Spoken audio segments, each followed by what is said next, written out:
Hello and welcome to RetroTicket. நான் Karthik Ranganathan and இன்னைக்கு நம்ம பேச போறது டைரக்டர் வெற்றிமாறனோட மோஸ்ட் லேட்டஸ்ட் ரிலீஸ் விடுதலை படத்தை பத்தி.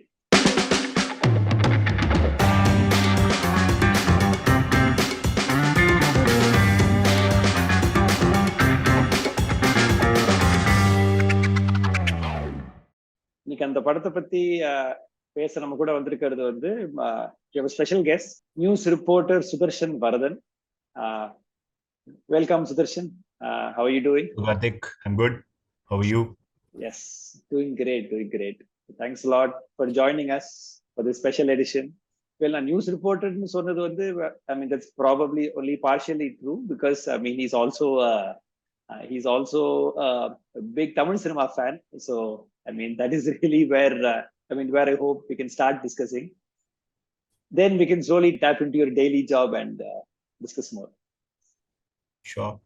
Yes. So where do I start now? In the padatha paatha, I mean, like ஒன்றரை நாள் ஆறுது, and the movie has just been swirling around in my head all the time. It's kind of been messing me up. It has left such a big impact.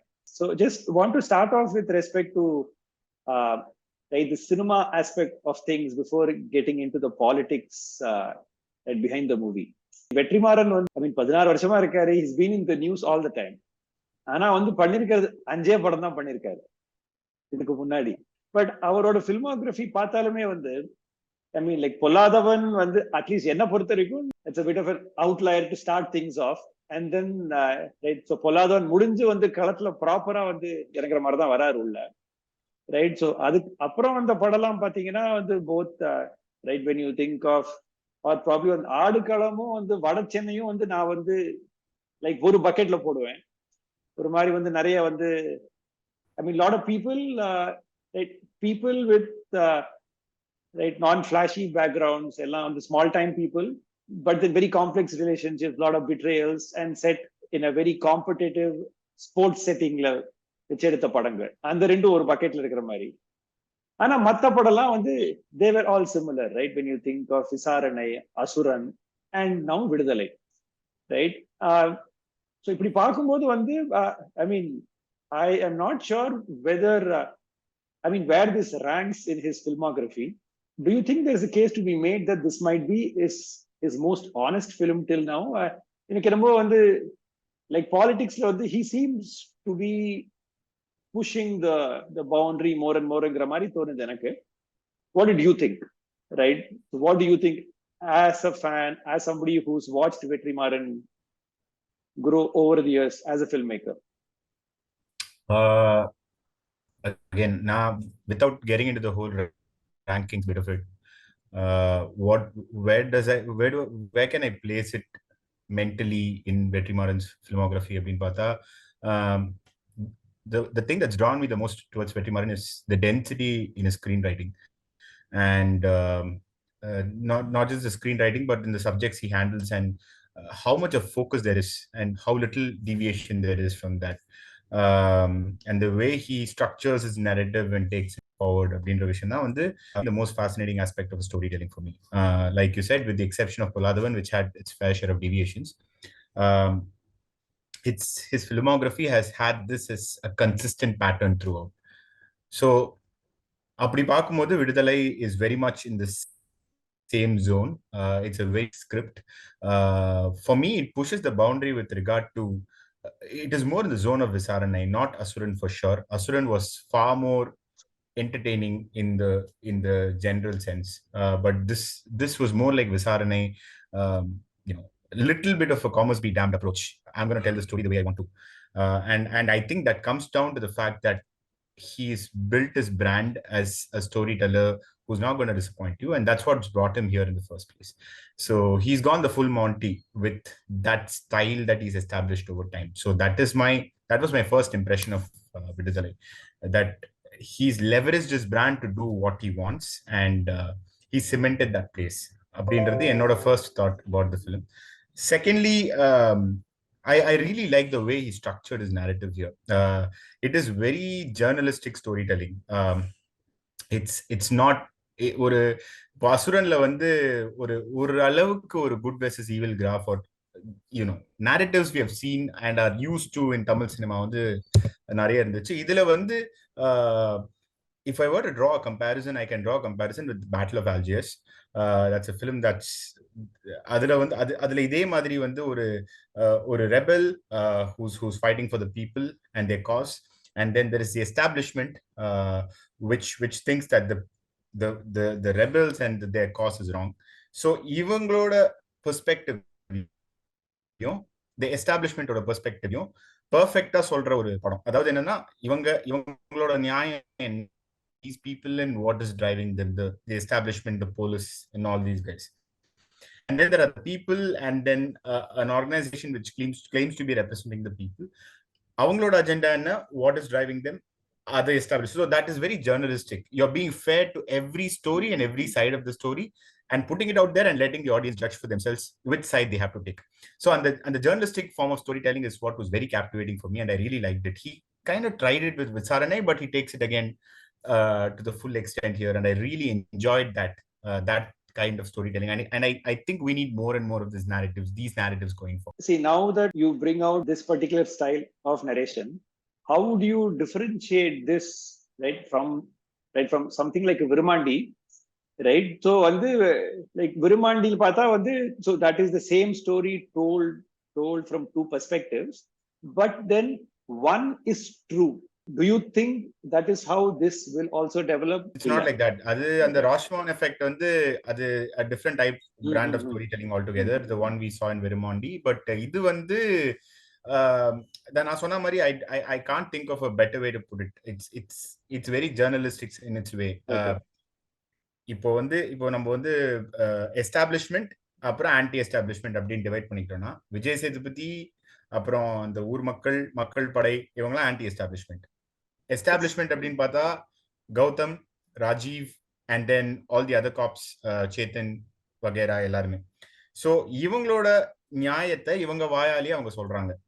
ஏன் நான் அதை செய்யறேன், what is my drive. Gautham வந்து இந்த 4 போலீஸ்காரங்க சாகும்போது 4 of my boys have died அப்படின்ற மாதிரி சொல்றாரு, and then he goes on that rampage, right? So அவரோட நியாயம் அது, and then he explains it to the top cop, sir, I won't be able to motivate my boys if you let me. And again, those are beautiful things that play out on screen.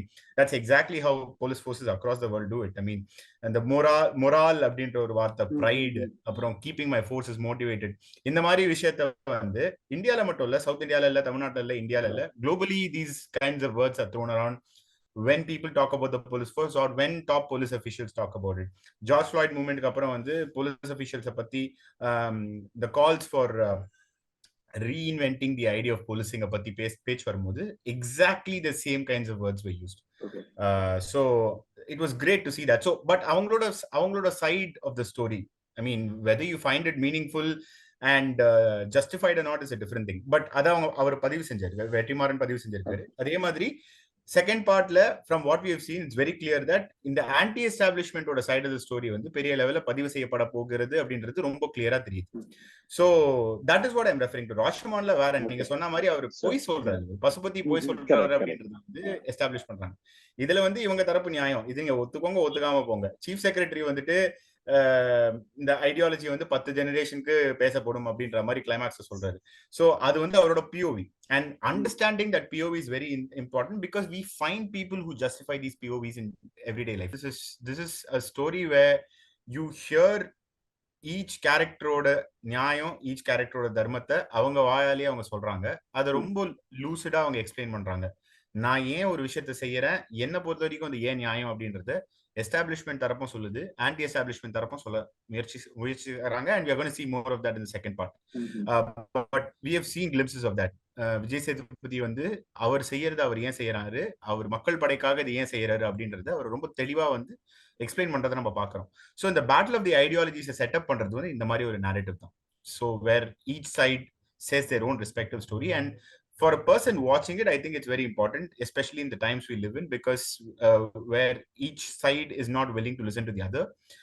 I think a cinema is a place where you can make people sit tight and watch and not leave them with much of a choice but to listen to the other side of the story. And the problem with listening to the other side is one side finds it too tiring to listen to the other side of the story, right? Like we have heard so much of it all the time. But ஒரு cinema ஒரு narrative அதில் நீங்க package பண்ணும்போது, and when you don't have a choice after you purchase a ticket to sit inside a film and watch a narrative unfold, you have to listen to that side of the story, and he presents it in a very engaging fashion where you actually want to listen to what is happening. Like several things worked for me, be the cinematography, right? Vel Rajoda cinematography argatom, the art director Jackie is right padatoda, probably the talk of like social media is the first the 10-minute sequence, the single shot scene that starts the movie. இவ்வளவு இருந்தாலுமே வந்து two things that stood out for me. One was the characterization of the main actor, right, the main player, and also the casting. எனக்கு வந்து ரெண்டுமே ரொம்ப பிடிச்சிருந்தது. As a comparison, I thought we can look at two characters, one being Soori, right? Soori, who plays Kumaresan, a low-level PC in the movie, right? He is both an observer and the protagonist. And then ரெண்டாவது வந்து I wanted to look at Rajiv Menon, right?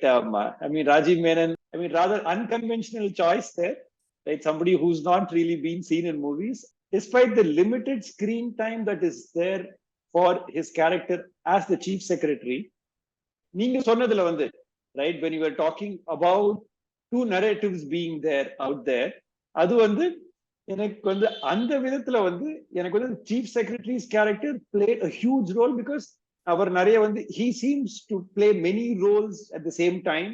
So there's a time, right, when he pleads to the press reporters to be much more right, much more supportive, and அது முடிஞ்ச டைம்லயே வந்து then he becomes almost threatening in his this thing. Then you get to see him in separate conferences and in discussions with right, with the rest of the groups, right, conveying the fact that it's the chief secretary who runs the whole show. So he is the face of the establishment despite his very limited screen time. So can you talk about both of these characters and the casting? Yeah, so I'll go with Rajiv Menon's characterization first. Yes. Yeah, so Rajiv Menon's characterization was fascinating for me. I think it's, if not the only, yeah, the one of the best for sure. Chief secretary portrayals on screen. I don't remember another chief secretary portrayal on screen. There was Manivannan in Mudalvan. He wasn't the chief secretary. I think it was more like Manivannan தான் எனக்கு ஞாபகம் வருது first. Yeah, it was more like personal stuff. But yes, agree. Chief Minister. Was he the chief secretary? I think he was. I don't remember. But again, it was like more in a different zone altogether. அது ஒரு masala template அந்த ஜோன்ல இருக்க ஒரு film Mudhalvan. I don't think I'm not trying to இதுல வந்து உன்னை போல் ஒருவன்ல வந்து Lakshmi. Mohanlal is right? Top cop. Oh, Lakshmi. No. Okay. Lakshmi comes as the chief secretary. I think Ilya. Or at least I thought. I don't remember. Okay. But, yeah, but see, definitely not as elaborate as in this film. Okay, yes, and definitely not as accurate as in this film. And again, I would like to slightly correct the language. I don't think he initially he does not plead with the journalists at all. He's very much in a position of authority, and he communicates in a very diplomatic tone, very like a chief secretary or anybody at the secretary level, be at the union government level or the state government level. Secretaries across the board are going to speak like that. At no point of time will they background அந்த டொனாலிட்டியே மாறாது, ரொம்ப யூனிஃபார்மா தான் இருக்கும். அந்த threatening இருக்கும், ஆனா வந்து at no point of time will they be even seen as being one rung below you.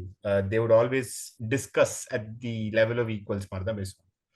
So எனக்கு ரொம்ப fascinating இருந்தது என்னன்னா, we are used to seeing caricatures of both journalists and of government officials, politicians, எல்லாமே.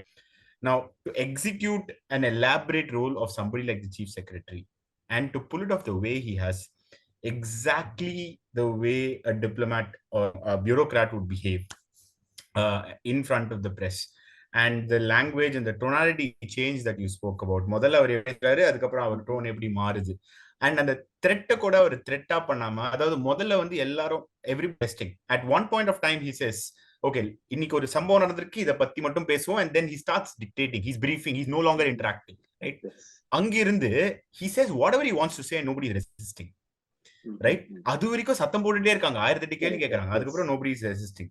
And that's the domination, that's the control of the narrative there, right? Like he just completely takes over the room. And we have to remember that bureaucrats are trained to do this. Most of the time we are all thinking how to get the questions across. I mean, as journalists, we are always thinking how to get the questions across and how to solicit answers from them.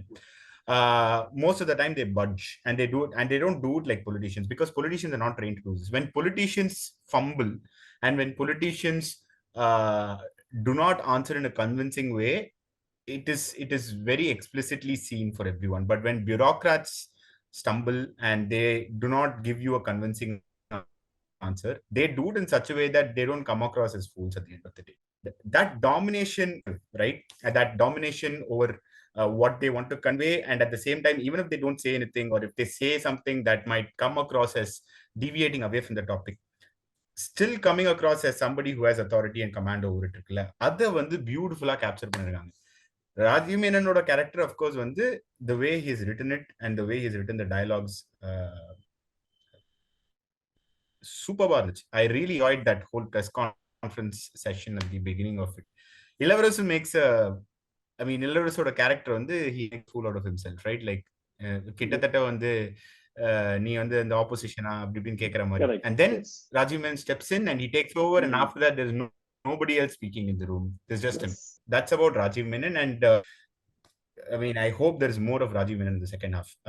One, he's done a great job, of course, but secondly, the way he's written it is just fascinating. எனக்கு வந்து I'm very grateful that he's written that way. And you know this, but I'm just like any journalist who's got plenty of years of experience, and because they're insiders, நாளைக்கு பயங்கர experience இருக்கிற ஒரு ஜேர்னலிஸ்ட அந்த press conference சீனை எழுத சொன்னாலும் இவ்வளவு நல்லா எழுத முடியுமான்னு எனக்கு தெரியல. I am just astounded by how he's done that so right. So that's fabulous. Okay. And then there is the second part, Sooriyoda characterization. I think that's the main reason why I was talking to my friend recently. நான் இந்த இவரோட book படிச்சது இல்லை, ஜெயமோகனோட book படிச்சது கிடையாது. And I was just thinking, எதுக்கு I heard the synopsis from somebody, and I heard what book takes. So now I heard that, and I was like wondering, எதுக்கு இந்த ரைட்ஸ் வாங்கி இதோட அடாப்டேஷன் தான் இந்த படம்னு சொல்லணும், ஏன்னா சம்பந்தமே இருக்க மாதிரி தெரியலையே எனக்கு அப்படின்னு சொல்லிட்டு தான் நான் யோசிச்சேன். Reason why my friend told me, and I mean, like I said, I haven't read the book, but I trust his judgment on this. But I think the only reason he did film was because he wanted to narrate it from this level police point of view. Mohan's book also, I mean, this short story also does the same. That's the only reason he took it, likelihood. Otherwise, இதுக்கும் அதுக்கும் சம்மந்தமே இருக்க மாதிரி தெரியல எனக்கு. இந்த புக்குக்கும் அவருக்கும் இந்த விடுதலையோட ஸ்கிரீன் பிளேக்கும் சம்மந்தமே இருக்க மாதிரி தெரியல. So now coming to this characterization, because of this POV, it helps us empathize with Soori. Through Soori வந்து ஒரு clear-ஆ is established in this very polarized world that he has no stakes in this game. Even if he wanted to, he wouldn't have any stakes. இவ்வளோ பெரிய political கேம்ல, I mean, he can't afford to take stakes. அவர் நினைச்சாலும் முடியாது. He's helplessல. And the helplessness வந்து it's a great vantage point. I think that's why in this highly polarized ecosystem of Viduthalai, that was the choice he took for the POV. So on the POV வந்து நம்ம ஆடியன்ஸோட, and Soori's been, yeah, he's just killed it. And the Vetriman kept saying that in the innocence is what take it, right? And you see why he did Soori for that role. And he's really proven himself. I mean, நான் எனக்கு இதுக்கு முன்னாடி சூரியோட காமெடிலாம் வந்து பெருசா நான் நினைச்சது கிடையாது. As an actor, I haven't seen this side, but எனக்கு தெரியல இது வரைக்கும், என் கண்ணுக்கு இது வரைக்கும் இந்த சூரி தெரிஞ்சது கிடையாது. But the Soori I saw in this film is like a debut actor I've not seen before. Definitely doesn't remind me, or there's no hangover of the Soori we've seen in the past 15 years of his existence in Tamil cinema. So absolutely. I mean, இந்த படத்தை பார்த்துட்டு வந்து now I mean, I don't think I would want to go back to the Soori of the old. முன்னாடி பார்த்த சூரி வந்து இனிமே வந்து, I mean, I think I cannot see him differently now. He will be this guy, and hopefully it go on worked to for do him, other right? things. It worked for him. His career, he sustained himself for 15 years doing that. Yes. So it means a lot of people liked it. எனக்கு பிடிக்கல, அவ்வளவுதான். இல்ல, So a lot of அதான் people seem to have enjoyed his comedy. True. I mean, but இத பார்த்துட்டு வந்து, I don't think I can accept him any longer as this sidekick, this comedian. I mean, it's just, it's like he's really taken it to a different level, right? you had mentioned the helplessness of Soori's character. Adapati, I want to come back to it a little bit later. So you mentioned that this was from the POV of a low level constable, a PC, right? So basically, at many levels, this kind of reminded me of several movies that have come in the last few years, right? So this is multiple themes. If you pick up on separate themes, then if you want to pick on the theme of custodial torture, obviously Visaranai and Jai Beam இருக்கு. So then when you talk about mass police atrocities being perpetrated, right, Karnan, right? So when you talk about a low-level cop protagonist, then you have Witness, right? Witness, right, which came in December 2021, was this fabulous movie on, right? Witness is a writer. I'm very sorry. Not Witness. I mean, Witness was a really good movie too, but this was a writer. Writer is what I had in mind. Writer, பாத்தீங்களா தெரியல. So right. Okay, yeah. So then finally, then comes to the dehumanizing of right, police recruits. Right, Tanakaran epdi. So this seemed to have traces of that also. I mean, there is a growing trend in these kind of movies happening, right? So விசாரணை தவிர மற்ற படம் எல்லாமே கடைசி இந்த 4-5 வருஷத்துல வந்த படங்கள். So clearly there is an increase in stories being told about policing as an institution and its impact, its like socio-political impact. அப்படி இருக்கிற பட்சத்துல I mean, so where do you see this going, right? See, நம்ம தமிழ் சினிமால we've seen big macho cops all these years. Now there seems to be a change. Recently, அந்த லாட்டியுமே that was from the perspective of a small cop constable, but right, but then the treatment was very different. Vishal movie. I hope I didn't mix up the names again. Yeah. That is also from this perspective, but that it's a much more massy. It's a different kind of movie. But then the fact that these are increasingly becoming the protagonists or stories being told, what do you think has changed in makers' perspectives or interests? I think there is this inversion of the police procedural format that's happening in Tamil cinema.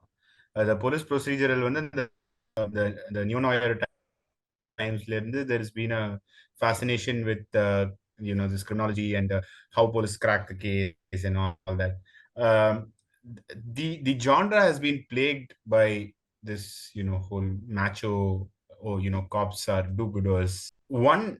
The reason why we're seeing this happening is that it has gained acceptance. I think post Visaranai, or there might have been a film before that. I'm not attributing this to Visaranai, but I think Visaranai did play a big role, especially because it was India's nomination to the Oscars. And at the same time, there was a change in public consciousness about cops. It started happening organically, I believe, with, I think, around the Jallikattu Poratam time, the way cops treated citizens. I think it received a lot of publicity, and it threw a spotlight on what cops could be, right? Especially this one video of a cop setting fire to an auto rickshaw or a hut by herself.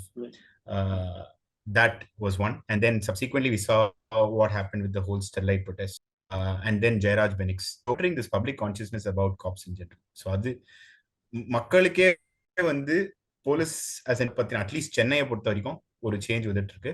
வில்லேஜ்ல of course அந்த dynamics வேற. Many people who have unfortunately come into direct contact with police officials at some point in time would know this.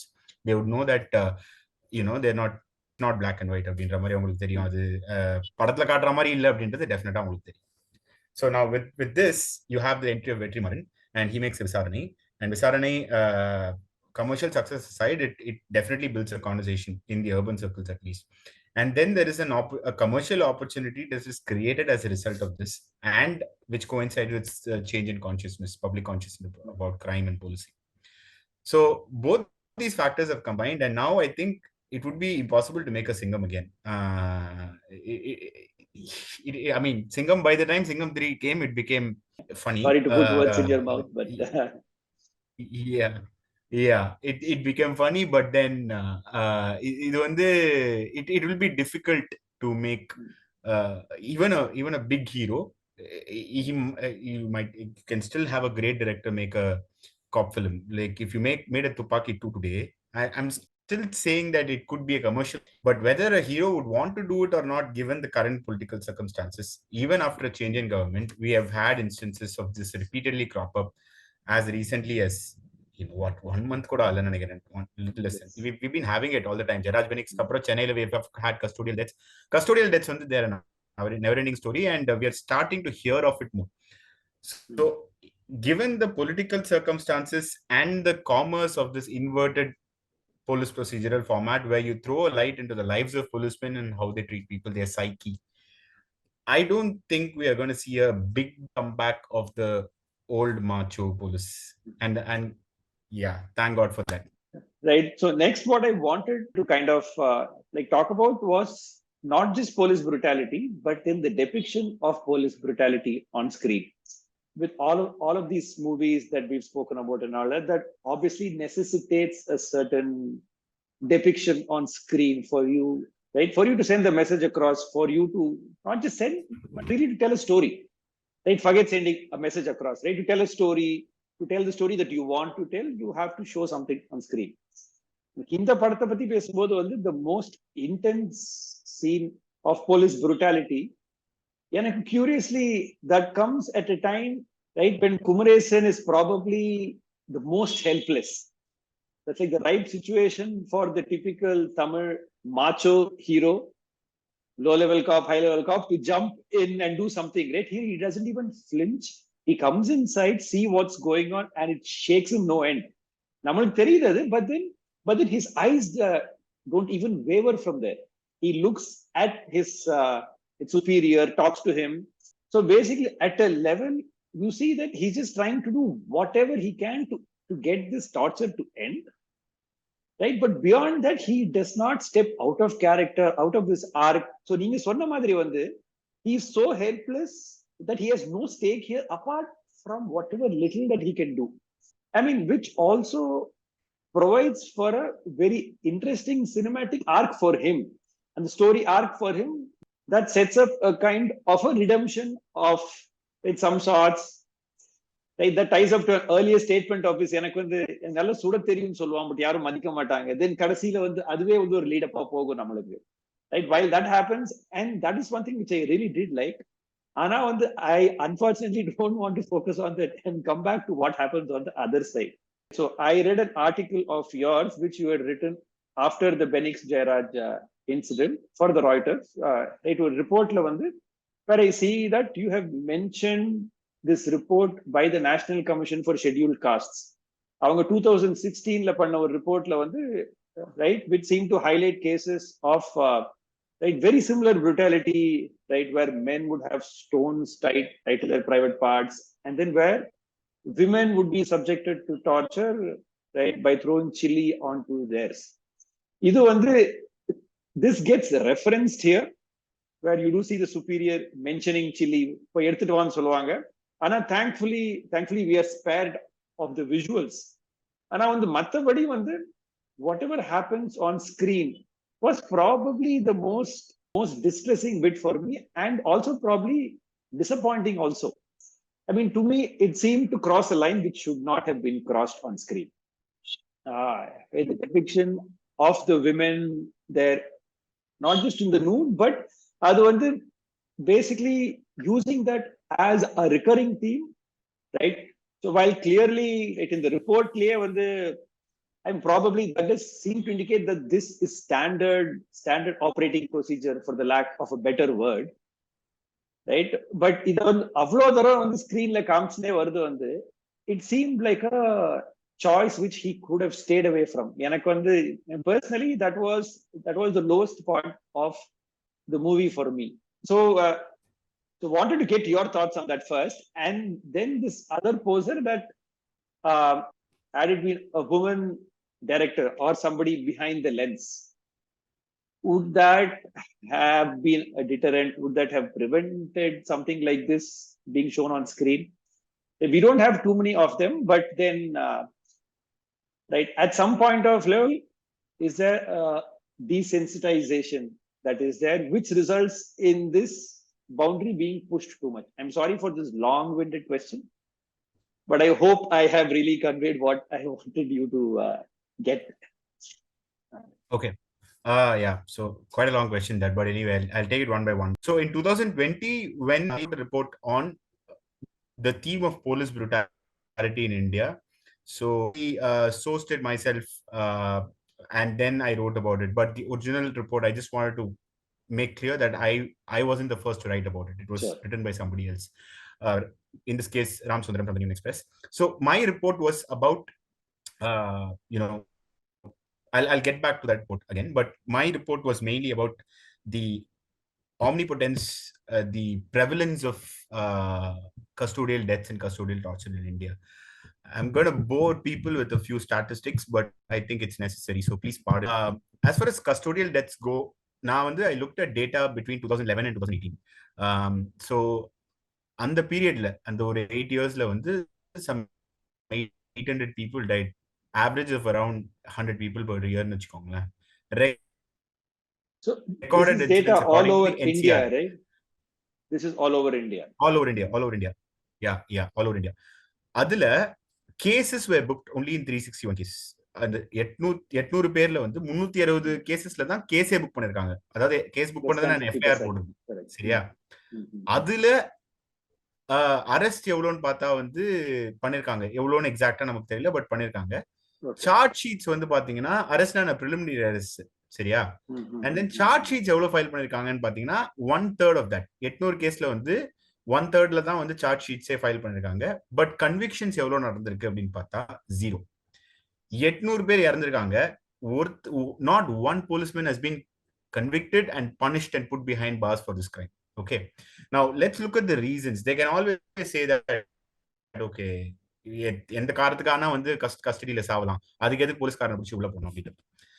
48% of the deaths were tagged suicide or natural. I mean, suicide natural club பண்றதே கொஞ்சம் strange தான், but பண்றாங்க. suicide or natural. அப்புறம் other include suspicious cases such as escape from police custody. Escape from police custody na என்னன்னு சொல்லிட்டு நான் சொல்லி யாருக்கும் தெரிய தேவையில்ல. தமிழ் சினிமாலேயே நம்ம நிறைய பார்த்திருக்கோம். கஸ்டடியில இருந்து திருடன் தப்பிச்சு போறானா அவனுக்கு என்ன ஆக போகுதுன்னு சொல்லிட்டு it's not even suspense anymore.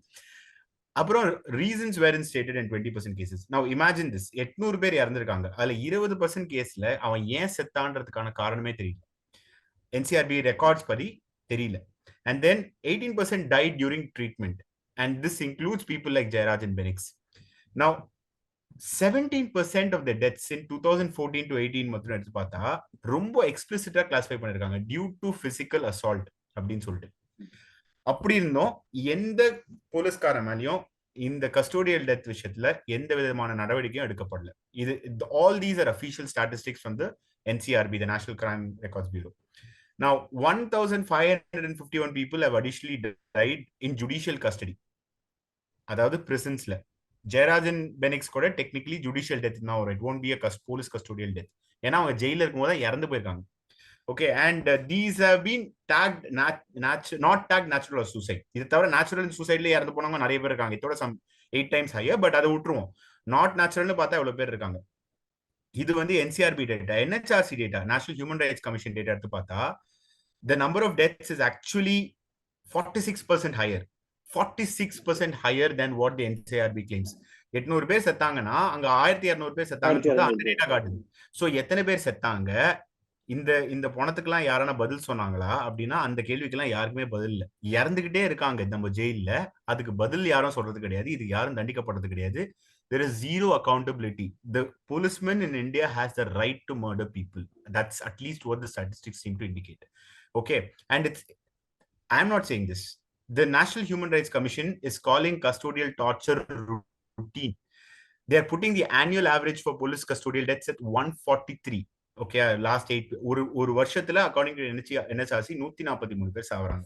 இதுக்கெல்லாம் யாரான பதில் சொல்றாங்களான்னு பார்த்தா யாருமே பதில் சொல்றது கிடையாது. NHRC இது ருட்டீன்னு சொல்லுது. Now coming back to the schedule caste report that you referenced, right?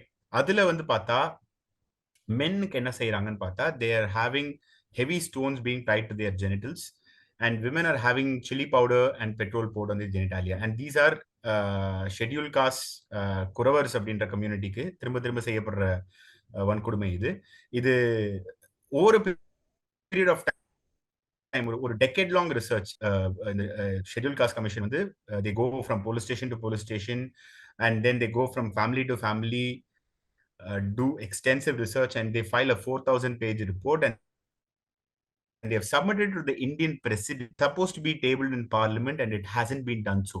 இது நடந்து 2016ல செஞ்சாங்க, இது வரைக்கும் நடக்கல. Now இதுதான் வந்து this is a brief history of custodial torture and police violence in India.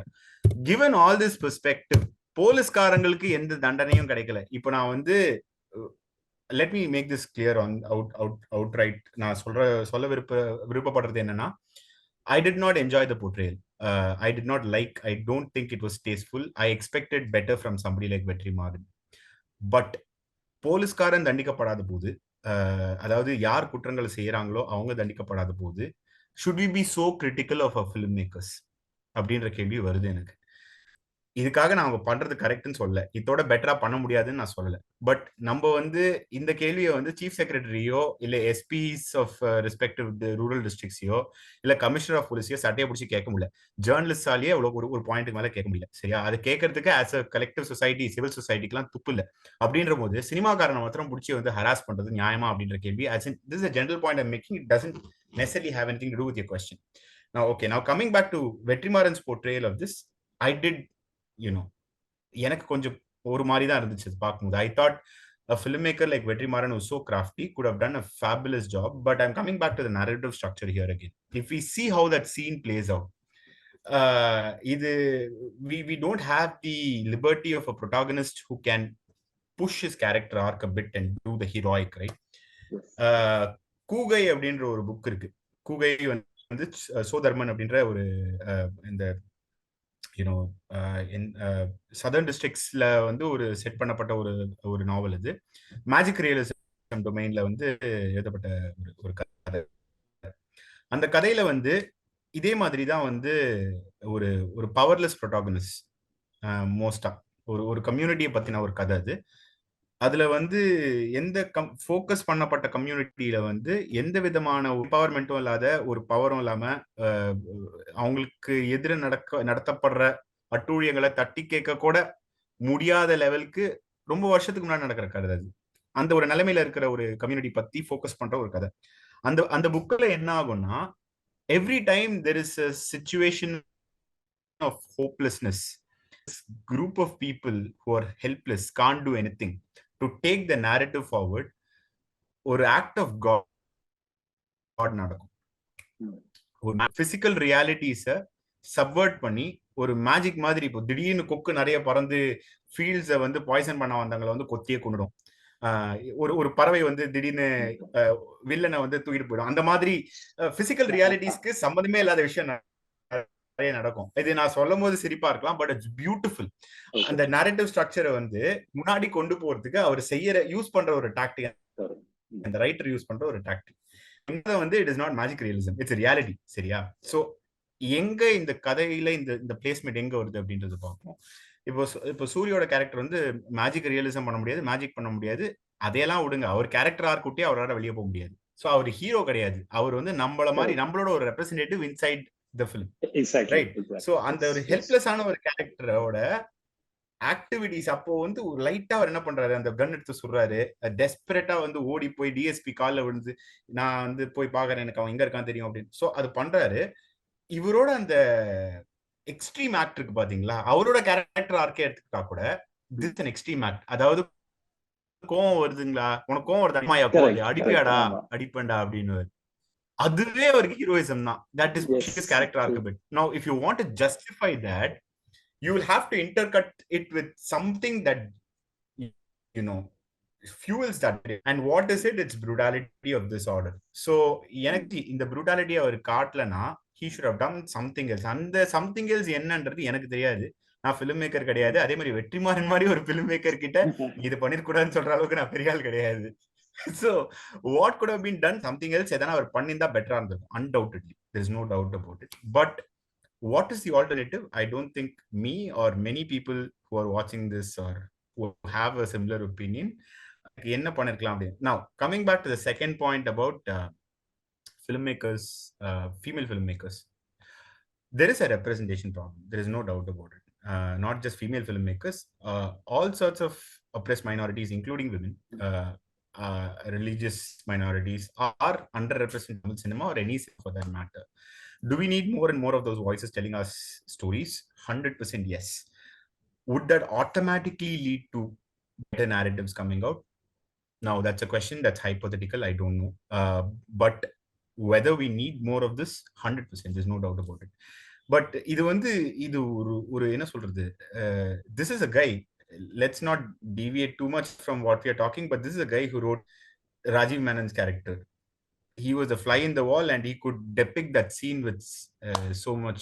One more thing, one more article I would like to reference is in the DT Next அப்படின்ற பத்திரிகையில ஸ்ரீகாந்த் ஆசரதி அப்படின்னு என் ஃப்ரெண்ட் எழுதின ஒரு ஒரு article. he is written about this book. It's called Chola Thoda, current transport minister. I was going to come to that, but please go ahead. Yes. Yeah. That was going to be my next thing, but so, yes. அந்த book தான் அந்த first இந்த long shot ஓட reference வந்து அந்த 1987 incident பத்தி. Chola Thoda is about again நான் அந்த book படிச்சது கிடையாது, but he's written about it இந்த நியூஸ்பேப்பர்ல இந்த ஒரு ரிப்போர்ட் மாதிரி இருக்கு. ஸோ அதுல வந்து இவர் வந்து he speaks about the minister is written about அந்த incident and then the police action that followed.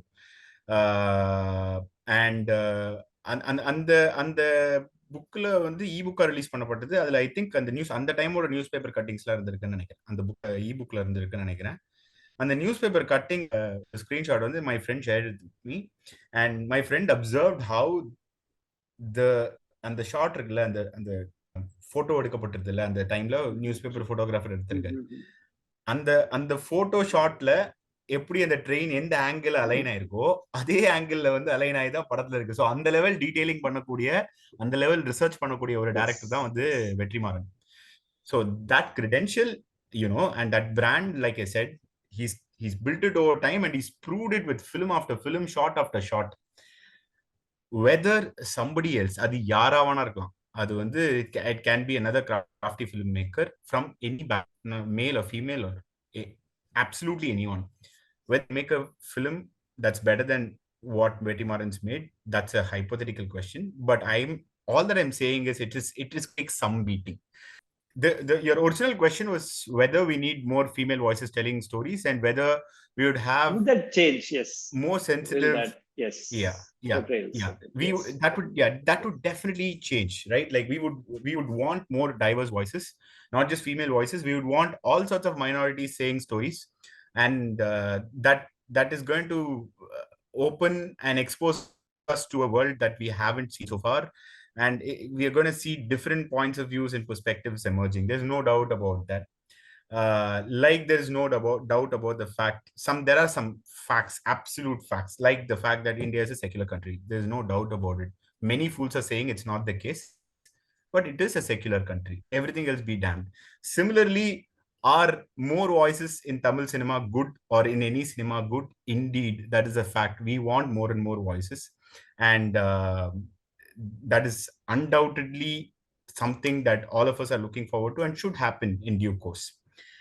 But whether any filmmaker, again, I'm not necessarily talking about a female filmmaker, any filmmaker in this zone where Vetrimaran has proven with his attention for detail would be able to make a better film. விடுதலையோட ஸ்கிரிப்டை வந்து இன்னொரு film maker கையில கொடுத்துட்டு இந்த போர்ஷன்ஸ்க்கு வந்து கொஞ்சம் கொஞ்சம் பார்க்கும்போது கொஞ்சம் there is unnecessaryன்னு சொல்ல முடியாது, but there is gore and violence that make you twitch a bit. So can we do this differently? இன்னொரு ஃபிலிம் மேக்கர் கிட்ட யாராவானா இருக்கட்டும், அவங்க கிட்ட கொடுத்தா whether they would be able to make a better film, I don't know. But given Vetrimaran's credentials and what he's proven himself, that's going to take some beating. It's going to be very, very difficult for else to rewrite that to be more sensitive and sensible, given all that I've discussed. அதாவது அந்த characterization, அந்த scenario, the Sooriயோட POV, what and the character arc, given all this, அந்த இடத்துல வேற என்ன alternative அப்படின்னு ஏன் film மேக்கர்ஸோட மண்டைக்கு எட்டுமா அப்படின்னு கேட்டா எனக்கு தெரியாது. It's going to be a challenge, and given all the things he's accomplished throughout the film, in this case, I think we can overlook that. அவ்வளவுதான் நான் சொல்றேன். But I'm not saying that it couldn't have been done better. It could have definitely been done better. How அப்படின்றது தெரியல, அவ்வளவுதான். That was supposed to be my penultimate question. இன்னும் ஒரு கேள்வி இருக்கு, but then you kind of touched upon it in your previous answer itself. We are continuing to find out what happened in Ambasamudram. நீங்க சொன்ன அந்த, I mean, that attention to detail, எனக்கு என்ன ஞாபகம் வந்ததுன்னா இங்க I see that there is at RDO level, revenue divisional officer level inquiry, which has been initiated against the ASP in this Ambasamudram incident. In the படத்திலுமே you do see that Rajiv Menon in one of the closed door discussions, he actually mentions when the first allegation of like police torture comes, he says that initiate an RDO against this person. அப்ப எனக்கு என்னன்னு தெரியல, நான் படிச்சது அப்புறம் தான் புரிஞ்சது what he meant as an RDO. எனக்கு interestingly படத்திலுமே you don't get to know whether anything really happens after that. You see a top bureaucrat initiating an RDO, saying that at least, and he says that yes, this needs to be completely transparent and all that. I mean, என்ன நடக்கிறதுன்னு தெரியாது. And which is similar to what you mentioned about all these cases that you've listed out. Probably there have been a million RDOs like this, and who knows what has happened down the line, right? So I'll answer that question. ஒரே நிமிஷம் இருங்களேன். I have this data saved up somewhere. Okay. ஒண்ணுனா வரும் ஆக்சுவலா. சரியா? First இந்த ஜெனரேஷனை பொறுத்தவரை biggest industrial accident அப்படின்னு பார்க்கப்படுற இந்த Sterlite copper case எடுப்போம்.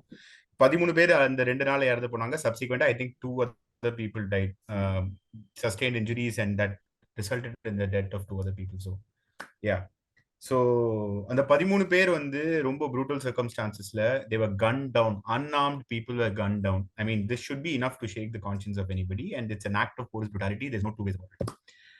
Now இந்த கேஸ்ல என்ன ஆச்சு அப்படின்னு பார்த்தா ஒரு 2 விஷயம் நடந்துச்சு. ஒன்னு நான் ரெண்டுத்தை பத்தியும் பேசுவேன்.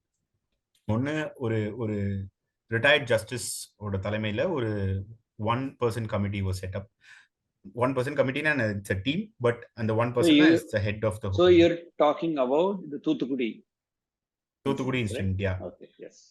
Yeah, brutal, and as blatant as it can get. Police brutality oda இருக்கறதுலயே கோரமான முகம், right? என்ன ஆச்சுன்னா ரெண்டாவது இது இந்த 1-person கமிட்டியோட ஒரு இன்வெஸ்டிகேஷன், ரெண்டாவது சிபிஐ ஓட இன்வெஸ்டிகேஷன். இந்த 2 கேஸ்ல என்ன நடக்குதுன்னு பார்ப்போம். 1-person கமிட்டி சிபிஐ இன்வெஸ்டிகேஷன் போவோம். சிபிஐ என்ன சொல்றாங்கன்னா, சிபிஐ எல்லாரும் கத்துறாங்க அந்த டைம்ல.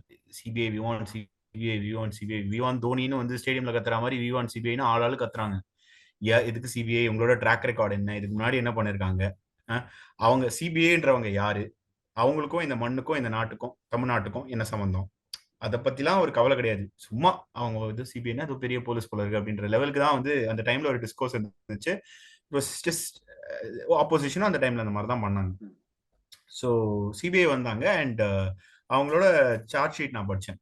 அண்ட் சார்ஜ் ஷீட்ல போராட்டம் பண்ணவங்க மேல 71 பேர் மேல கேஸ் ஃபைல் பண்ணாங்க. 71 if I remember the number right. போலீஸ்காரங்க மேல எந்தவித நடவடிக்கையும் எடுக்கப்படல, எந்தவித பரிந்துரையும் செய்யப்படல. இது சிபிஐ, சரியா? அதாவது சிபிஐ தான் வேணும் எங்களுக்கு, 6 அடிக்க தோனி தான் வேணும்ன்ற மாதிரி கேஸ் சால்வ் பண்ண சிபிஐ தான் வேணும்னு இறக்கின சிபிஐ இதுதான் ரிப்போர்ட்டா கொடுத்தாங்க கடைசியில. அதே மாதிரி இந்த பக்கம் இந்த 1-person கமிஷன் செட்டப் பண்ணும்போது இந்த 1-person commission they give a very stinging report, very critical, pretty rare actually, kind of holds the police responsible, accountable for all that happened, and probably not in as many words, but kind of says that the police kind of did the whole thing. It was unnecessary, and so many people didn't have to be killed and stuff like that. And it recommends explicitly criminal proceedings against those responsible for the murder of these 13 people, and then complete. Now, a GO is passed reportedly, according to a New Indian Express report by my good friend Godson. When the GO I have not seen that report, but Godson is from Thuthukudi. He's been reporting about this from the beginning. So Godson அந்த report என்ன எழுதிருக்காருன்னா, அந்த GOல departmental action recommend பண்ணிருக்காங்க, criminal proceedings எதுவுமே initiate பண்ணல. Now இதுதான் Sterlite case. சரியா? தமிழ்நாட்டுல most high profile police brutality கேஸ்க்கு இதுதான் நிலைமை. இவ்வளோ அந்த 5 வருஷம் மேல ஆச்சு. எந்த போலீஸ்காரனும் இது வரைக்கும் has not been held responsible for what's happened. Now if you look at the history of custodial torture and murders, இந்த 800 கேஸ் சொன்னல, அந்த 800 கேஸ்ல I think maximum 1/3 or 1/4 would have had judicial inquiries ordered. இந்த judicial என்கொயரிஸ்க்குலாம் என்ன ஆச்சுன்னு தெரியல. But data என்ன சொல்லுது அப்படின்னு பார்த்தா யாருமே அரெஸ்ட் பண்ணப்படல அப்படின்றது கிளியரா சொல்லுது. யாருக்கும் பனிஷ்மெண்ட் வரல. ஒரு கேஸ் இருந்துச்சு, ராமநாதபுரம் செஷன்ஸ் கோர்ட் வந்து தே கன்விக்டட் இது இந்த கன்விக்ஷனை வந்து அப்ஹோல்ட் பண்ணி தே ஆர்டர்ட் அ பனிஷ்மெண்ட். பட் அது வந்து ஹையர் கோர்ட் வந்து ரிவர்ஸ் பண்ணிச்சு. இதுவும் நடந்துச்சு. So data at least seems to suggest that none of these guys are held responsible. Now the way forward, law commission 1980s, late 1980s early 90s வந்து they recommended if a person is taken to the police station and it is proven that a person sustained injuries during his tenure, potentially during his tenure at the police station, and he dies, it should be seen as a case of custodial torture. இது பரிந்துரை செய்யப்பட்டது. ஆனா 25 வருஷம் ஆகியும் அந்த report 2 report லா commission கொடுத்து 25 வருஷம் ஆகியும் இது ஐபிசில இன்னும் இன்க்ளூட் பண்ணப்படல. சரி, இப்போ வந்து போலீஸ்காரன் ஏன் இப்படி பண்றான் அப்படின்றதுக்கான அவங்களோட மோட்டிவேஷன்ஸ், அவங்க என்ன பண்றாங்க அப்படின்றதுக்கான ரீசனிங் வந்து நம்ம படத்துல பார்த்தோம். கௌதம் மேனன் வந்து பணத்தை வச்சு அரசியல் பண்ணது. 4 பேர் இறந்து போன பிறகு அந்த 4 பேர் இறந்துருக்காங்க, இப்போ அவங்க பசங்களுக்கு நான் என்ன பதில் சொல்லுவேன் அப்படின்னு எமோஷனலா வந்து அது அணுகி again words like moral, pride use பண்ணி அது ஒரு ஒரு ஒரு அந்த பாலிடிக்ஸ் நம்ம பார்த்தோம். அந்த போலீஸ்குள்ள இருக்கிற அந்த ஹையரார்கி அதெல்லாம் நான் சொல்ல தேவையில்ல. Vetrimaaran has conveyed it better than most people. But what happens outside the realm அப்படின்னு பார்த்தா, ஒரு சீஃப் மினிஸ்டர் இருக்காருன்னா, இந்த சீஃப் மினிஸ்டர் அந்த சீஃப் மினிஸ்டர், இந்த கவர்மெண்ட் அந்த கவர்மெண்ட் அப்படின்லாம் நான் சொல்ல. ஏன் வந்து நான் ஒரு இதை ஒர்க் பண்ற இந்த human right violations by the cops work பண்ற லாயர்ஸ் கிட்ட பேசும்போது இவ்வளோ ப்ரூட்டலா இருக்கு, இந்த மாதிரி போலீஸ் பண்ணாங்கன்னா இவங்க மேல ஆக்ஷன் எடுக்கிறதுக்கு எதுக்கு தயங்குறாங்க அஃபீஷியல்ஸ் அப்படின்னு கேட்கப்பட்ட போது, நான் ஜென்ரலி தமிழ்நாடு மாதிரி ஒரு ஸ்டேட்ல law and order is control by the chief minister. Now, and we are a country with a history of a prime minister being attacked and killed by a guard. சரியா? So any head of state, especially chief minister controls the police force in a state like Tamil Nadu, அவனுக்கு ஒரு பயம் இருக்கும். அவருக்கோ ஒரு பயம் இருக்கும். என்ன பயம் அப்படின்னா, நாளைக்கு இவங்களை எதிர்த்து ஏதோ நம்ம செஞ்சா, இவங்களை if we hold them accountable, நமக்கு ஏதான நடந்துருமோ. This was something that a lawyer told me. This is how the psyche of the Indian politician who's at the helm of affairs possibly works அப்படின்னு சொன்னாங்க. It came across as rational to me. இதனாலதான் அவங்க மேல action எடுக்கப்பட மாட்டேங்குது அப்படின்றத அவங்க point out பண்ணாங்க. 2வது விஷயம் அவங்க பாயிண்ட் அவுட் பண்ணது வந்து என்னன்னா, இந்த கல்ச்சர் ஆஃப் இந்த அகைன் ஷோன் பிரில்லியன்ட்லி இந்த ஃபிலிம், இந்த ஐயா கல்ச்சர் இருக்குல்ல, சொல்லுங்க ஐயா வரேன், ஐயா போறேன், ஐயான்னு, அந்த கல்ச்சர் வந்து it works for the establishment. அதாவது these are people who take orders and just follow it to the T, and they are punished if they don't. It serves the establishment like nothing else does. If it starts developing a mind of its own, there's a problem. You referred to writer at the beginning of it. ரைட்டர்ல police ஃபோர்ஸுக்கு நல்லது செய்யற மாதிரி அவங்களுக்குன்னு ஒரு union அமைக்கணும்ன்ற ஒரு ஆளை பத்தி, அந்த ஆள் என்னென்ன கஷ்டம்லாம் படுறான். he slapped one of his own when he says that I want a union. எதுக்குடானா உன்னோட அதுக்காக அப்படின்றது கூட அவனுக்கு புரிய மாட்டேங்குது. so this is where we stand right now, right? Like, so இந்த மாதிரி ஒரு ஈகோ சிஸ்டம், இந்த ஸ்டேட்டஸ் கோவை உள்ளேந்தோ வெளியேந்தோ மாத்த சூழ்நிலைகளும் அமைய மாட்டேங்குது அப்படின்றதுதான் உண்மை. there can be executive judicial changes enforced upon the police department, where you say sensitize the police force and tell them how to be more people friendly and all that. No, that is not happening because it's not in the interest of the establishment to do it. Secondly, officials and politicians are worried about their own safety if they hold people responsible. Now, last point I want to make is a global phenomenon. It's this blue wall, as they call it in some parts of the world. In the sense of brotherhood among police officers, if one is attacked, they would go to any extent. அப்போ வந்து எந்த ஒரு hierarchy, அதுல வந்து எல்லா விதமான வேதமும் இருக்கு, வர்க்க வேதம், ஜாதி, எல்லா அரசியலும் வந்து எல்லா இன்ஸ்டிடியூஷன்ஸ்லயும் இருக்க மாதிரி போலீஸ்லயும் இருக்கு. But if one of their own policeman is attacked, அவங்க வந்து அந்த at least for a small point in time அந்த வேதெல்லாம் காணாம போய் என்னோட ஆள் ஒருத்தனை சுட்டுட்டான்டா, காலி பண்ணிட்டான்டா அப்படின்னு சொல்லிட்டு போலீஸ் ஆக்ட் பண்ண நிறைய இன்ஸ்டன்சஸ் இருக்கு. ஸோ அந்த பிரதர்ஹுட் இருக்குல்ல, அது அது வந்து that is something that keeps the force going and it resist so much. அந்த இனர்ஷியாவை யார் எப்போ பிரேக் பண்ணுவாங்க, எப்படி பிரேக் பண்ணுவாங்கன்னு தெரியல. இப்போ கிளைமேட் சேஞ்ச் மாதிரி இதுவும் one of the unfixable problems that the world is facing அப்படின்னு நான் நினைக்கிறேன். ஐ மீன் நீங்க சொல்ற சென்ஸ் ஆஃப் பிரதர்ஹுட் இருக்கலாம் ஒரு பக்கத்துல. ஐ மீன் just wonder how much of it is just the slightest crack in the image of a police force. If a cop were to get gunned down or killed, that does dent the image of a police force. So could it be as much as a retaliation to prove that we are அதுவும் right? That is also a factor, but in the brotherhood வந்து it comes from அந்த place தான் ஆக்சுவலா. வந்து அவங்க அந்த கெத்து maintain பண்றதுதான் அந்த whatever and for all their bravado, என்ன சொல்றது, அவங்க I mean they don't react to any kind of criticism at all. அவங்கள பத்தி இப்போ வந்து ஒரு ஒரு கவர்மெண்ட்டை பத்தி இப்போ இவ்வளோ கிரிட்டிக்கலா படம் எடுக்கிறாங்க போலீஸ் ஃபோர்ஸை பத்தி. பட் ஒரு கவர்மெண்ட்டை பத்தி இந்த மாதிரி ஒரு படம் எடுத்தாலோ, ஒரு கம்பெனியை பத்தி இவ்வளவு படம் எடுத்தாலோ, there would be a reaction, but the police force doesn't react. They just, you know, and I think part of the reason they don't react is they don't have to. In the sense their image is, you know, it's sacrosanct. அது வந்து இப்போ இந்த படத்துல காட்டின மாதிரி it is beyond. யாரை எவ்வளோ அடிச்சாலும் வந்து nothing is going to change. It is in its own universe. It's just floating around like a rock in a place without gravity. So அவ்வளவுதான், அந்த மாதிரி அவங்க பார்த்துட்டு அவங்க பாட்டுக்கு இருந்திருப்பாங்க. So that's where it is. Yeah, thanks for having me over. It was great discussing the film with you. Yeah, and touch upon different aspects which the film spoke about. அதோட அரசியல். Totally loved having you with us. Right. Thank you so much and have a wonderful day.